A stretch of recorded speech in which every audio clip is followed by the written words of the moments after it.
Hey everybody, Dr. Caitlin here with Fit PT. Today I'm going to take you through a sequence of exercises that is going to be really helpful for your feet and your ankles. All right, I'm going to get a little more specific with that because there's a lot of things you can do for your feet or ankles. But today I'm really going to be focused in on the dorsiflexion range of motion of your ankle joint here, called your talocrural joint. This is the motion that brings your toes up towards your nose. I have a lot of clients who struggle with that range of motion related to squatting depth and running, and it's an area that in the body that we can become tight in very frequently. And sometimes I see people make the mistake of believing that it's just their calves and their Achilles that's tight, and that's not always the case. It's not always just the muscles that are the problem. A lot of times it's the true joint that has become tight and restricted, and we need to work on that. So we're going to do a form of stretching that's aimed more towards the joint to help improve this range of motion of bringing the toes closer to the nose. Okay, that's called dorsiflexion.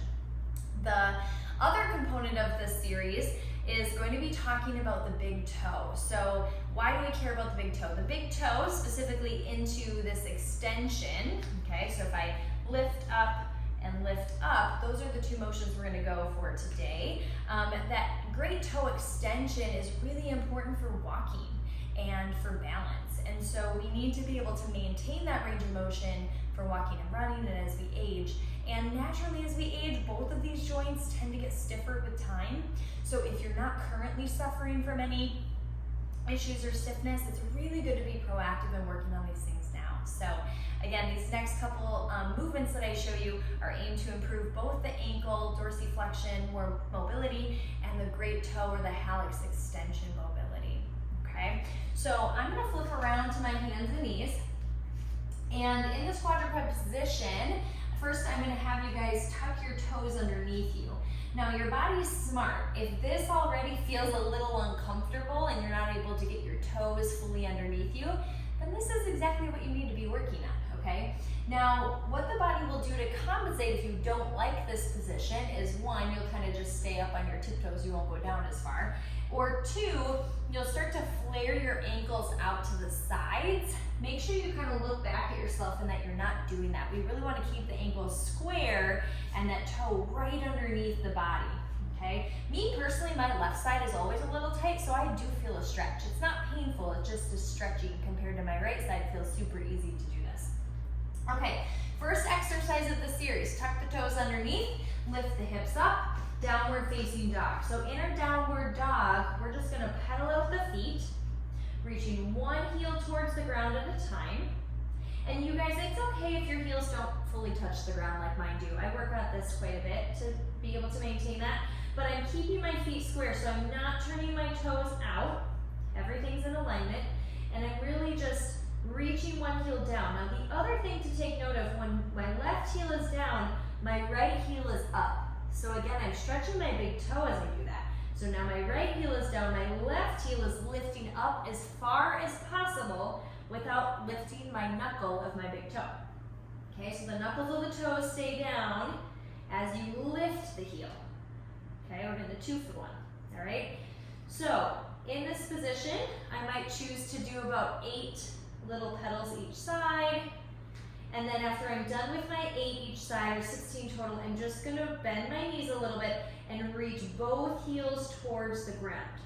Okay, so now part 2, exercise 2, is we're gonna work on that dorsiflexion a little bit greater. So now I'm gonna continue to bend my knees slightly, keep my hips high, and I'm pushing into my hands like I'm pushing the ground away. I'm pushing into my hands and sinking my hips back just to put some weight into my ankle joint. So I want you to think about the front crease of your ankle, and you're putting some weight into that space, and it may not feel like a muscle stretch, but you should feel some sort of tension or stopping point or restriction there. And then I'm gonna let that go, reach the heels to the ground again.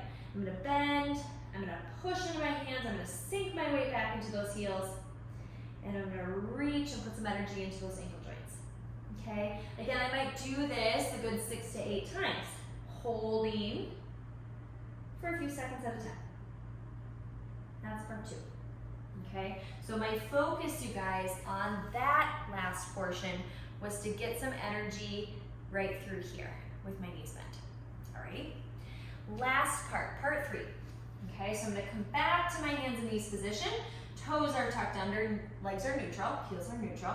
And now I'm gonna walk myself back and up into a kneeling position.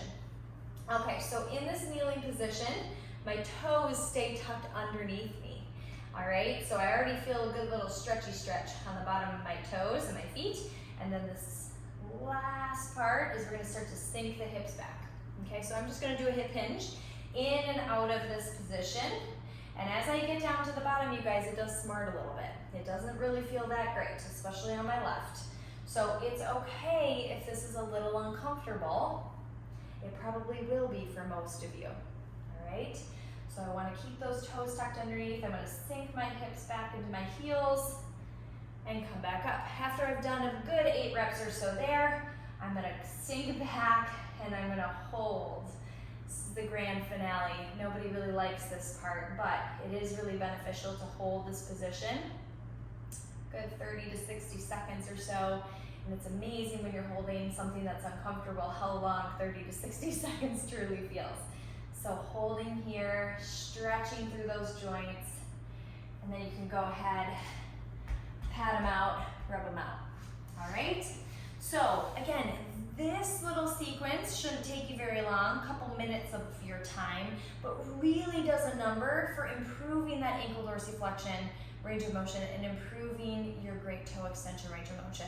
Both things are super important for walking and running and climbing and squatting and all the good things. And so it's really important that we continue to work on these. All right, you guys, that is your foot health tip of the day. If you like what you see here, be sure to subscribe to Your Fit PT, where we will continue to provide you with great advice, tips, tools, and strategies to better your body. See you next time.